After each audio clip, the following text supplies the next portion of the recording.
up this morning with my mind stayed on freedom. I woke up this morning with my mind stayed on freedom.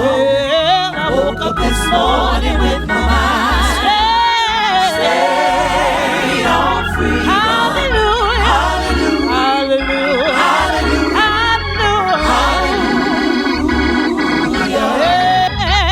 I woke up this morning with my mind stayed on freedom. I woke up this morning with my mind stayed on freedom. I woke up this morning with my mind stayed on freedom. Hallelujah, hallelujah, hallelujah, hallelujah. I shall not be moved. Oh, I shall not be moved. I shall not be moved. Just like a tree that's planted by the water. I shall not be moved. oh, I shall not be moved. I shall not be moved. I shall not be. I shall not be moved. Just like a tree that's planted by the water. I shall not be moved. If you miss me at the back of the bus, you can't find me nowhere. Just come on up to the front of the bus, and I'll be riding up there. Oh, I'll be riding up there. I'll be riding up there. Just come on up to the front of the bus. I'll be riding up there. I'll be riding up there. I'll be riding up there. Just come on up to the front of the bus. I'll be riding up there. I woke up this morning with my mind Stayed on freedom. I Woke up this morning with my mind stayed on freedom. I woke up This morning with my mind stayed on freedom. Hallelujah, Hallelujah. hallelujah, Hallelujah.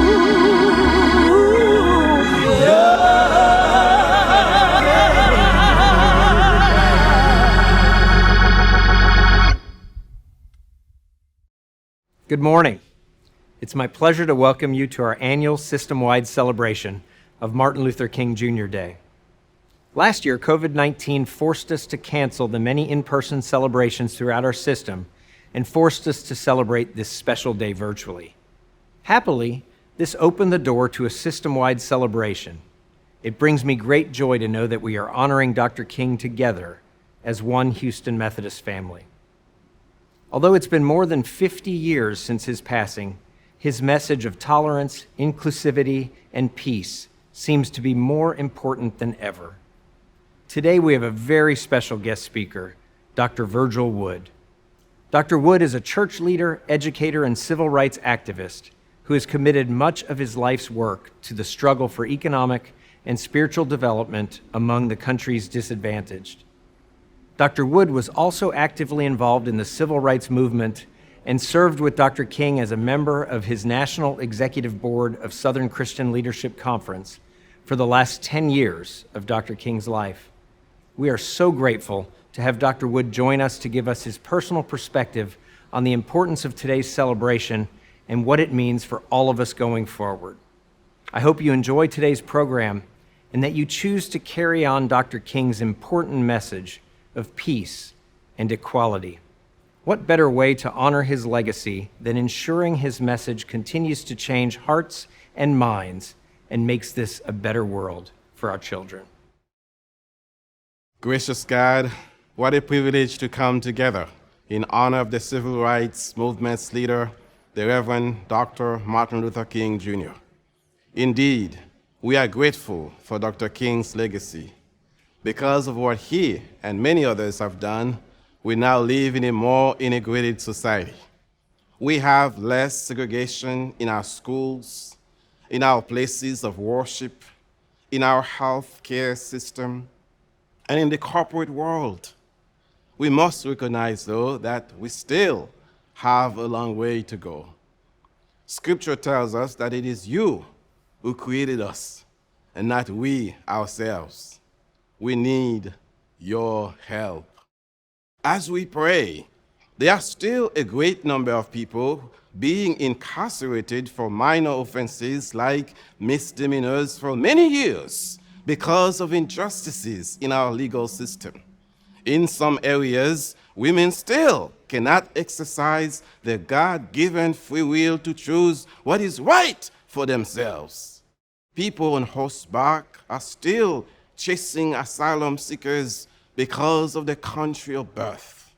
Systemic racism still prevails on our planet. Some well-qualified and hardworking citizens still have not been promoted because of the color of their skin. Many of our lawmakers are still favoring billionaires to pay very little in taxes, while the hourly wage workers get taxed on every dollar they have earned.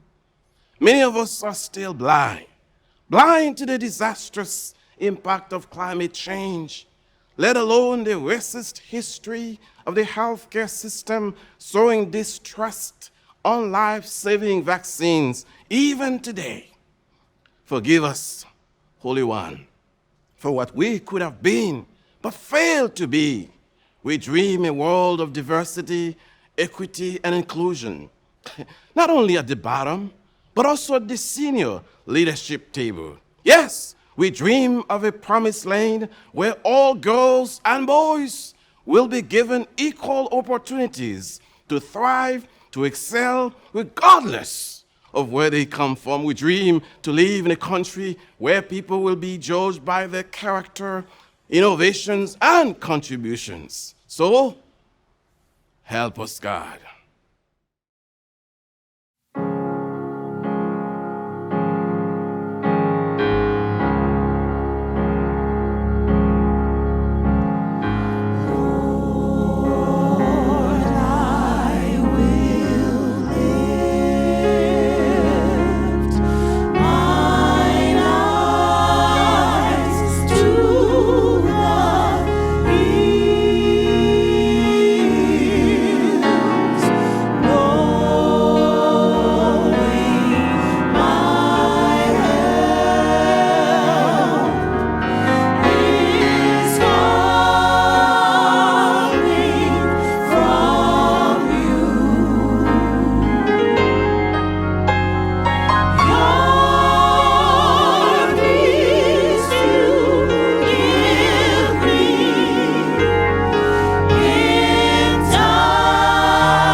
It is with great pleasure that I introduce this year's Dr. Martin Luther King Jr. guest speaker.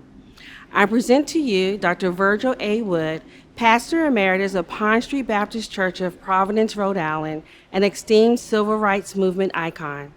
Dr. Wood is a church leader, educator, and civil rights activist who has committed much of his life's work to the struggle for economic and spiritual development among the nation's disadvantaged. Ordained as a Baptist minister in his late teens, Dr. Wood has served churches for over 50 years in Rhode Island, Massachusetts, and Virginia. During his pastorate in Lynchburg, Virginia, he became actively involved with the civil rights movement, setting up Dr. King's work at the Lynchburg Improvement Association, which was a local unit of the Southern Christian Leadership Conference.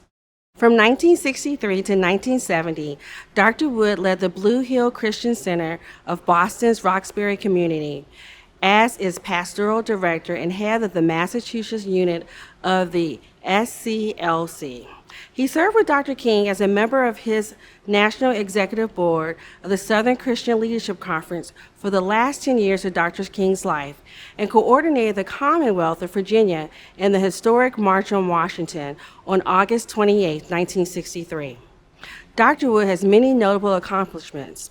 As an administrator for Opportunities Industrialization Centers of America, founded by Dr. Leon H. Sullivan. OIC is a job training organization serving disadvantaged and underskilled Americans of all races. Dr. Wood assisted in the founding and establishing of 13 OICs in 8 southern states and Boston, Massachusetts. He also serves as a panelist and member of 3 White House conferences under the Johnson, Nixon, and Carter administrations. Dr. Wood is a proud graduate of Virginia Union University, graduating cum laude with a bachelor's degree, Andover Newton Theological School with a Master's of Divinity degree, and Harvard University Graduate School of Education with a Doctor of Education degree. Dr. Wood continues to be active in community initiatives related to community development and economic and spiritual transformation. Please join me in welcoming Dr. Virgil A. Wood. Dr. Wood, thank you so much for joining us today to talk about the Reverend Dr. Martin Luther King Jr. I am just excited to just listen at your feet, to learn more about Dr. King and your work with him. Well, thank you so much. I am delighted to be here and to share some of those points that might be of interest to us all. First of all, it was in the spring of 1951 that I first met Martin Luther King. I was a junior at Virginia Union University, Richmond, Virginia. Martin had just finished, graduated theological studies at Crozer Seminary in Crozer, Pennsylvania, Chester, Pennsylvania. He was en route back to Atlanta, but he stopped off in Richmond to speak at an interracial student conference. So I was one of probably 30 people in a little audience there with him. I had a chance to say hello, but Martin King, I had never even heard his name before that day. Fast forward 9 years later, en route to the 9 years later, it was in 55 during the Montgomery bus boycott. As pastor of the Pond Street Baptist Church in Providence, we raised funds for the Montgomery movement, as many churches across America did. People don't know that it was the black churches that funded the support for the Montgomery bus boycott. They thought it was the labor unions, but the black churches did. Mm-hmm. So our church at Providence, where I was pastor for 3 years, Pond Street Baptist in Providence, where Sam Proctor had been pastor there, at Evans Crawford as well. So I followed Evans there. So from 55 to 58, I was pastor at Pond Street, Providence. I was social worker along with my pastoral work. Had to feed the family, you know. And then I was called to a church in Lynchburg, Virginia, where I served for the next 6 years, from 58 to 63. That's when I really met Martin Luther King. Organizing the work there, first with the NAACP, and then it was the Lynchburg Improvement Association, which became the Southern Christian Leadership Conference chapter of the Virginia unit of the Southern Christian Leadership Conference. I had a hand in creating Martin's SCLC work in Virginia. In 63, I had the privilege of being the coordinator for the Virginia contingent of the March on Washington. So by that time, I'm on Martin's board of the Southern Christian Leadership Conference. In '63, and after the March on Washington, I was asked to come back to Boston. And so for 10 years, my work was in the slums of Boston, in a work called Blue Hill Christian Parish. It was the center. We named it a parish because we wanted to feel ourselves as pastoral. We worked with teenagers, or welfare mothers, other families, street corner alcoholics. We had a freedom choir of about 75 voices.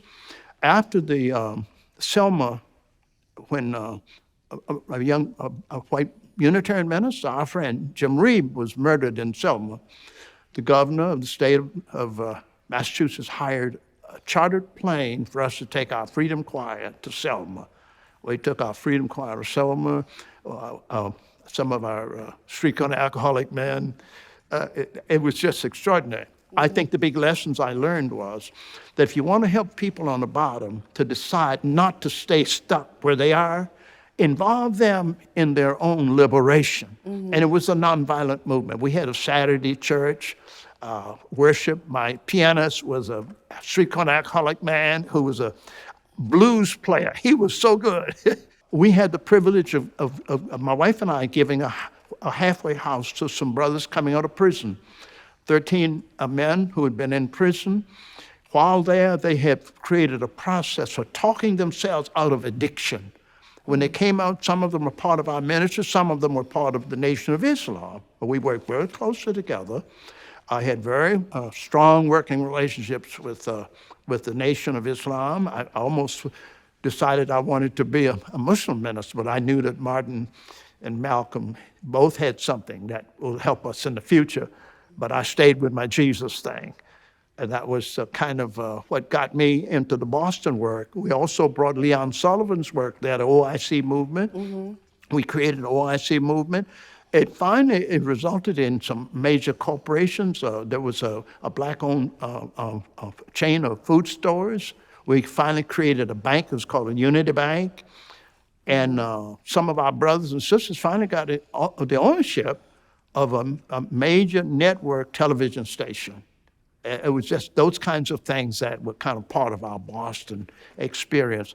I would simply say, in conclusion, that we had a mix of people in our leadership ranks, of graduate students, professors, rabbis, imams, all of that. We were there together doing what we had to do.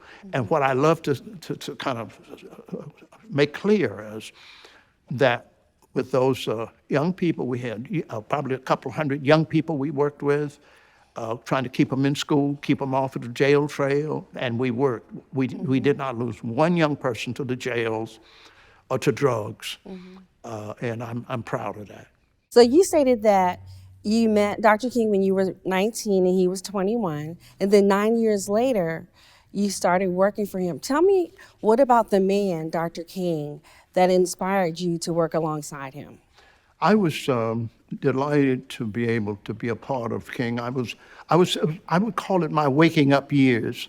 I was there. I only went to jail 3 times.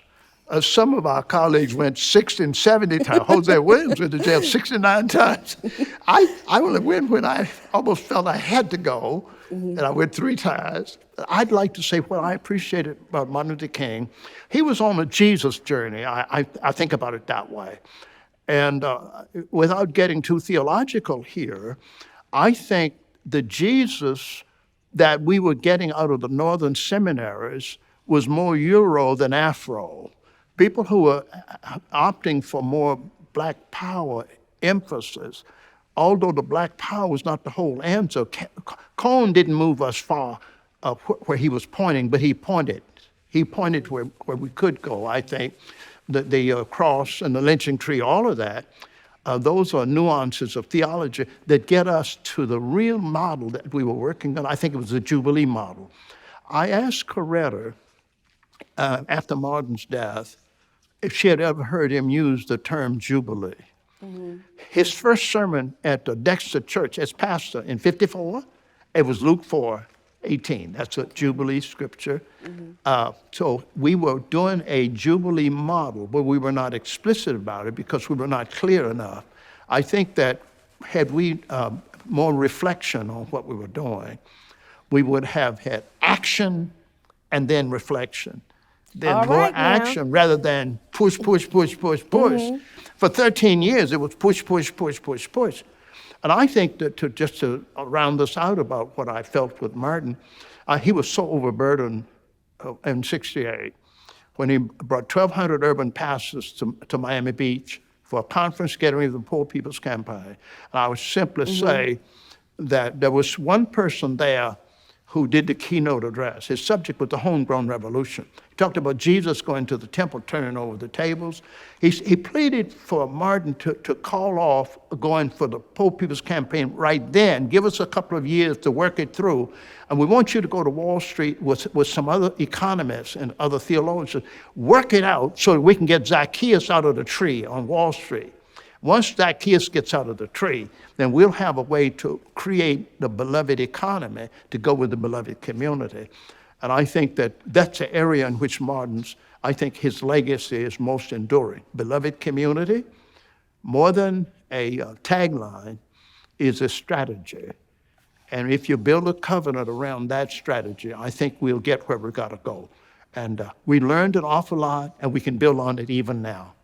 Thank you so much. So tell me, what were some of the initiatives that you worked on together with Dr. King? I would say the big one was first at Lynchburg. We were working on desegregation of education. And we made it so that our young people could have more opportunity. And the white world, all of the resources were going over there. We had great teachers. They had to work with very limited resources. But in spite of all of that, they made a major difference in the lives of our young people. But the sad thing is that we did leave too many behind. And so I would have rather that we had desegregated after high school so that those young people could have stayed among people who understood their culture. And the result of that has given us the prison industrial enterprise now. And we can fix that if we turn prisons into universities. Malcolm showed us how to do that. Turn prisons into universities, and about 20 years, we can then stop playing cops and robbers and use that real estate to create factories. Some of those things are part of the legacy that some of our colleagues are working on right now. So Dr. Wood, I believe you're 90 years old? 90 plus 6 months. Okay. So tell me, sir, how has your work contributed to Dr. King's legacy? I would say very simply that I have some extraordinary young colleagues. I would say between 45 and 18. I'm just delighted that we have the privilege of taking the Jubilee paradigm and restoring the family, restoring manhood and fatherhood, restoring sisterhood and motherhood, and then familyhood. And one of the initiatives I'm very excited about, we call it Saving Every Child on Planet Earth. We believe that we have a playbook. Rosa Parks gave us the playbook. I call it the Rosa Parks playbook. Okay. You know, in our work, we've learned that you can change the players, but it does not give you a new play unless you get the playbook right. We learned that sometimes we think it's the color of the player. It's not about the color of the player. It's about the authenticity of the playbook. And that's something we're learning out of South Africa now. Nelson Mandela anticipated that his successors would get the playbook right. He was very old, didn't want to hog the politics, so he moved aside so that people following him could get the playbook right. South Africa did not get the playbook right. That's why it's in a mess right now. And we can't overlook that because we've got to learn a lesson from that. I like to think the Rosa Parks playbook is the big holy book that includes the Judeo-Christian tradition as well as any holy book has some of the truth. I think there's 3 points to the truth. One is God is. The second, we are. Third, I am. The Africans have a philosophy they call Ubuntu. And Ubuntu says, I am because we are. That's not enough. If you want to understand who am I, you have to start with not who am I, but whose am I. And when you get there, then you begin to understand God is, we are, I am. And that's endemic to Africa. It's been there. And when you take that to the theological area, you get something that I like to call Ubuntu-nomics. And that's the work I've done in my doctoral studies. I did my doctorate at Harvard in economics to go to my theology. And the theology is not much help without the economics. But love has to lead the way. And when love leads, money follows. I love the story of the restoration of the family, the restoration of the various people within the family, and having a playbook to move forward. Can you speak more to that? Yes, I would indeed. My wife and I had the pleasure of working with Mrs. Parks from about 84 until her passing in 05. We brought her to Providence. In fact, we brought her to Boston in early 70s. We created a Rosa Parks Family Life Center in Boston. She and Mr. Parks, her husband at the time, was still with us. And they came, and we had a great time citywide. But this thing, underscore this. If a society cannot hear the children dying and the old people crying, if we cannot hear that, we are lost. So I like to feel that my part in this is to help us to wake up to the truth of something that Golda Meir said that I really love. She's one of my heroes. Golda Meir is one of my heroes, along with Black Moses. She said, until we learn how to love our own children more than we hate our enemies, we won't get it right. We'll get it right when we learn to really love our own children. It's almost like another version of love your neighbor as yourself. And I think that the real challenge of King's work is what his daddy did after King's death and after the assassination of King's mother in 74. When Daddy King went to see George Wallace, gave him a ticket to heaven, George Wallace took it and went to Dexter Church and asked the people. He said, you all know who I am. Please forgive me. I know that segregation is wrong, racism is wrong. I was a racist. He said, I caused a lot of suffering. I now know what suffering is. I hope you can find it in your hearts to forgive me. And they did. And they ended up by singing Amazing Grace. How sweet the sound.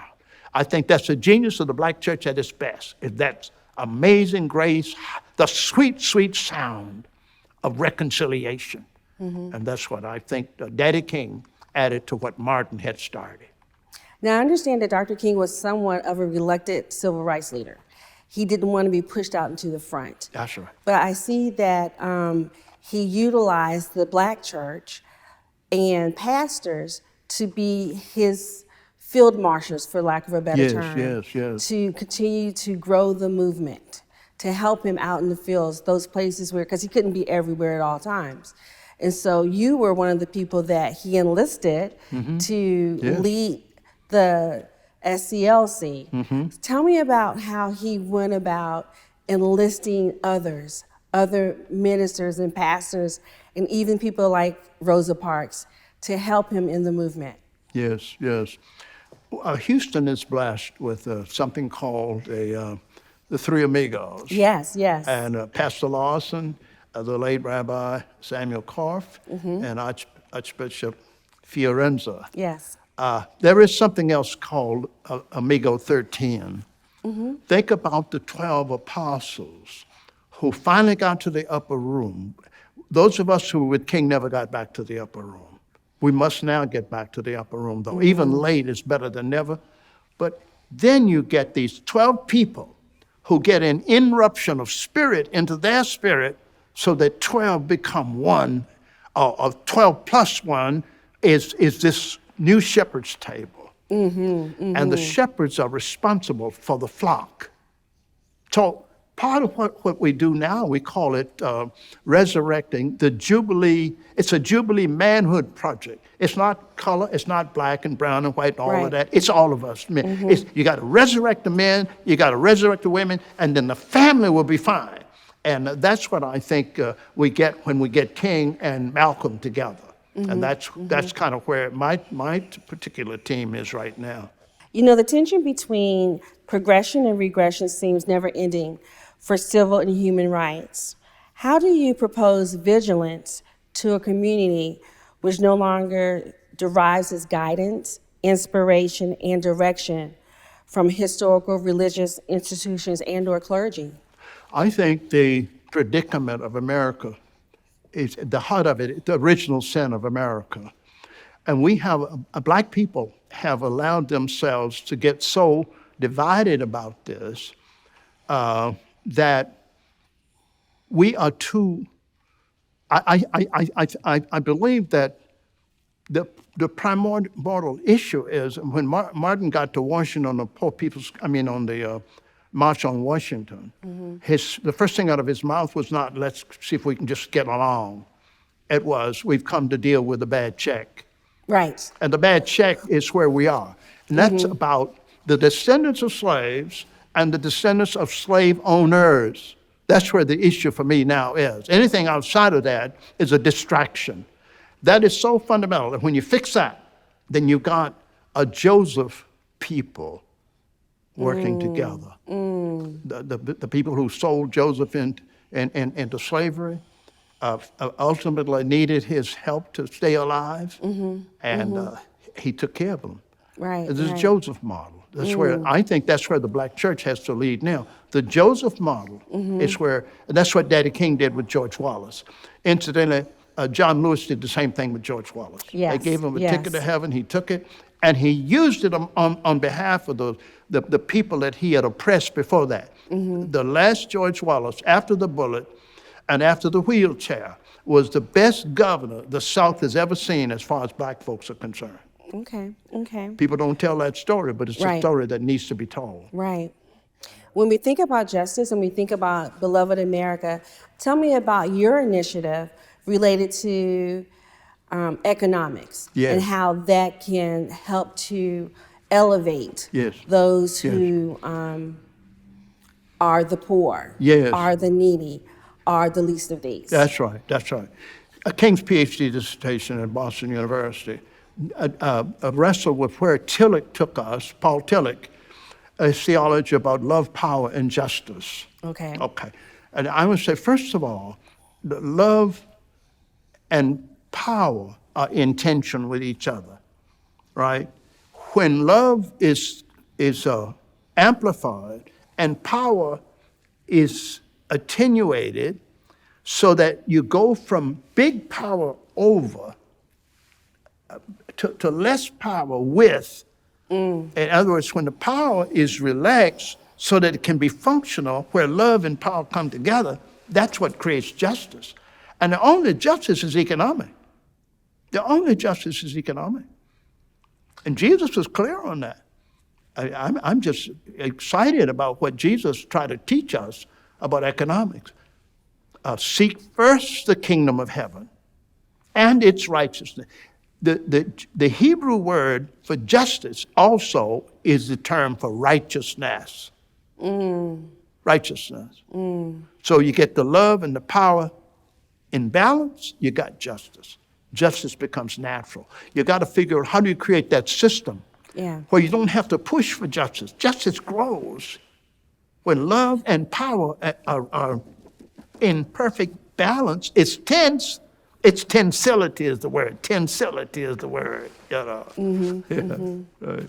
That's beautiful. Thank you so much. Thank you. Just thinking about that brings a lot of things to my mind and how we can continue to grow as a people, and not just as a black people, but all people. All people. All people. Absolutely. That's a word for everyone. That's right. Yes. So I'm curious. What would be your charge for this generation and future generations to be drum majors for justice, peace, righteousness, and might I even say love? Yes. Power, love, and justice. Yes. The challenge is intergenerational. And I would like to say that when the old people still have dreams And the young people have visions that match that dream. Everybody in the middle is going to do really fine. Yes. And that's what I work at. Some of my most joyful work is speaking in elementary schools. And I asked the little children, before I speak, I said, I want to see if we can get together here. Would you let me today be grandpa for one day? I said, grandpa 3. I said, I know you got wonderful grandpa 1, you got grandpa 2. I want to be grandpa 3 just for a day. They get wild about it. These little fellas down on the front row give me a dirty look. I say, hey, fellas, you know, we already talked about this, but we're going to get back to it. Now they're smiling, see, because they're included, right? I say to them essentially, I want you to know who you are. I say, hey, this is who you are. When your mother's and father's, thing happened. Come together. God danced and sang over you. And don't let anybody ever fool you that God wasn't just so excited about you. That God looked at that little egg that you had become, that little zygote. I told him, zygote is a word, right? The little zygote. God looked at it and God said, wow, would you look at this? Hey, y'all, look at this, right? You're so precious. Don't let anybody ever fool you about that. You tell them, if anybody tries to tell you, tell them Grandpa 3 said that God danced and sang over me, right? When the class is over, they line up around the walls, not answering the bell to go to the next class. They line up around the wall to come up, do a selfie, and get a hug. And I just feel that everything that I know and believe has happened right there. I'm now a great-grandpappy myself. And I know that everything I do must be such that my grandchildren and my great-grandchildren don't have to do what I should have done. Right. That they will not be able to do, because what they've got to face is what comes with their own times and what's left over from my times. Thank you so much for that. So it's my understanding that you have a letter written by Dr. King. It's my understanding that you would like us to give this to Dr. Boom, and we will on your behalf. Yes. And it states that the gracious words of Martin Luther King Jr. were spoken to you in 1963, and today you are sharing this letter with us, January 2022. And the letter of appreciation reads, to my friend and co-worker, Virgil Wood, in appreciation for your significant ministry and your unswerving devotion to the ideals of freedom and justice. Signed, Martin. Martin. Wow. Martin. What truly a blessing. Dr. Wood, I just appreciate you for sharing your wisdom with us today, for sharing who you are, for sharing the precious ministry of Dr. King. Every time we hear about Dr. King, we learn more and more about the man and his ministry. Yes. And we just thank you, sir, for serving alongside him, continuing the wonderful legacy, and also just being one of our faithful civil rights icons. Thank you. Thank you, sir, so much for spending this day with us. It has been a blessing to me. Thank you. Thank you. Blessings and peace be unto you. Thank you.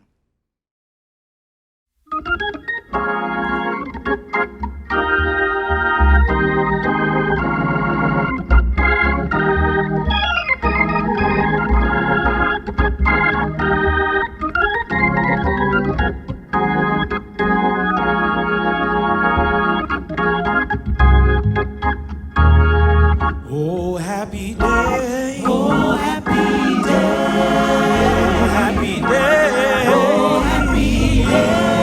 When Jesus won. When Jesus won. When Jesus won.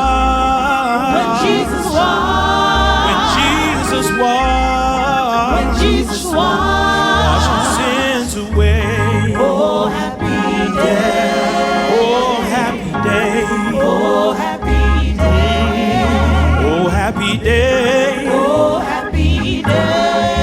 Oh, happy day. Oh, when Jesus washed. When Jesus washed. When Jesus washed. When Jesus washed. When Jesus washed. When Jesus washed. He washed my sins away. Oh, happy day. Oh, happy day. He taught.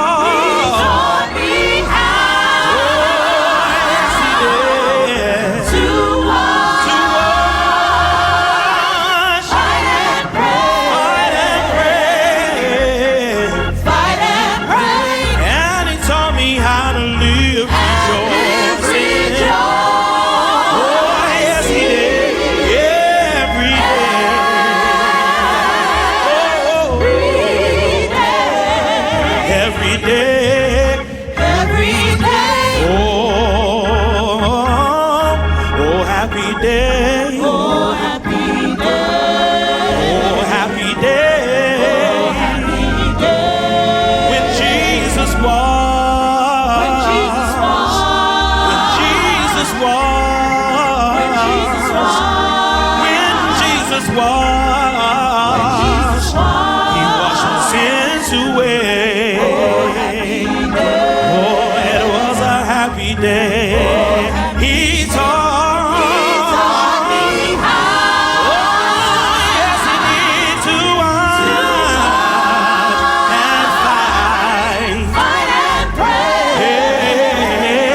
fight and pray. Fight and pray. And he taught me how to live rejoicing. Oh, yes, he did. Yeah.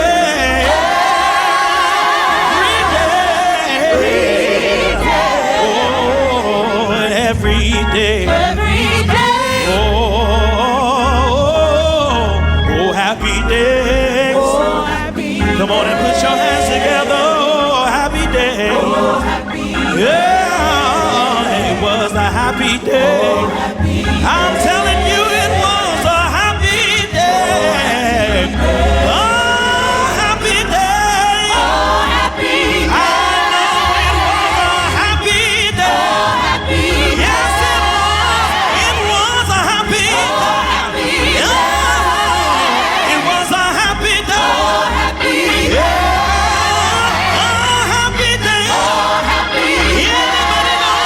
Anybody know it was? Yeah, it was a happy day. Yes, it was a happy day.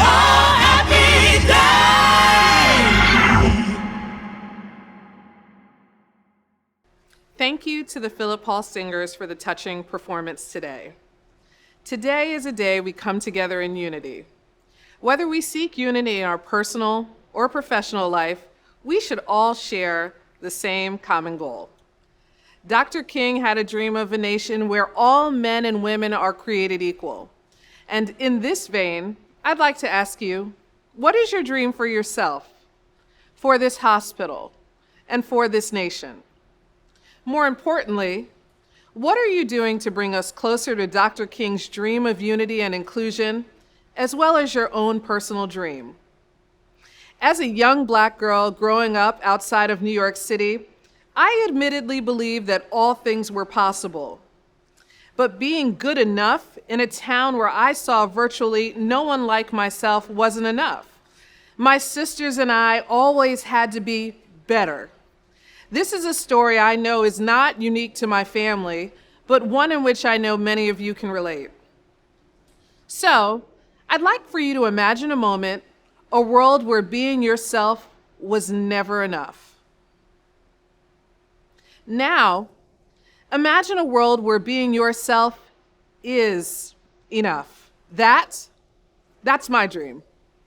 When I decided to go to a historically Black university, some people thought it wasn't good enough because they never heard of Hampton University. And while I was aware of the greatness of many people who attended HBCUs that came before me and the amazing things that they did, it quickly became apparent to me that others didn't. From Dr. Martin Luther King Jr. to poet Langston Hughes, or scholar and activist W.E.B. Du Bois, to sportscaster Pam Oliver, greatness, it can be found anywhere. And you can definitely find greatness right here at Houston Methodist. When we think of our iCare values, our commitment to diversity, equity, and inclusion, many of our goals are like the dreams that Dr. Martin Luther King had. And while some things may have improved, we still know we have a way to go. So I challenge you all to define your own dream, to allow others to know that being yourself is great and it is enough, that you are enough and you are great even though you have a disability, that you are great and you are enough even though the color of your skin, your religion, or your sexual orientation may be different than others. You are still great and you can still shine.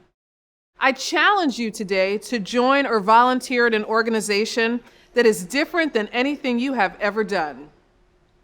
I challenge you today to learn something new about a group of people or culture that maybe you know nothing about. I challenge you to join or support an employee resource group right here at Houston Methodist. I also want to challenge you to talk about those issues that are uncomfortable, to help you gain a deeper understanding, not so much about others, but also about yourself. I also want you to take the time to challenge yourself to stand up for someone that is being talked down to. I challenge you to stand up for someone that is being talked at. I challenge you to stand up for someone that is being disrespected. I challenge you to be a change agent. When we can stand up for ourselves and for others, that's when we will not only feel, but more importantly, we will know that being ourselves, it's enough. We as employees of Houston Methodist have been burdened and sunken at times by the depths of despair from COVID-19, natural disasters, and more. But despite all that we have endured over this past year, I, like Dr. King, I am so happy to be here at this time, on this day, here with you. In his 1968 speech, Dr. King said, "I'm happy to live in a period where we have been forced to a point where we're going to have to grapple with the problems that men have been trying to grapple with through history, but the demand didn't force them to do it. Survival demands that we grapple with them." And so, as we continue to grapple with the challenges of treating the sick, of caring for our families, and caring for ourselves, we must remember to think back to what that dream is that we all carry. I do believe my dream of being great and being yourself is enough, and I do believe that it can become a reality, and that every single person can shine in his or her or their own way. And when we allow that light to truly shine upon each of us, I guarantee you it will shine bright. Celebrate Dr. King today by writing down a dream for yourself. Write down a dream for your family, for your community, and for this wonderful hospital. Then take the time to put the work in to make it a reality, and watch that dream grow for a better tomorrow and to come to life. I thank you all so much.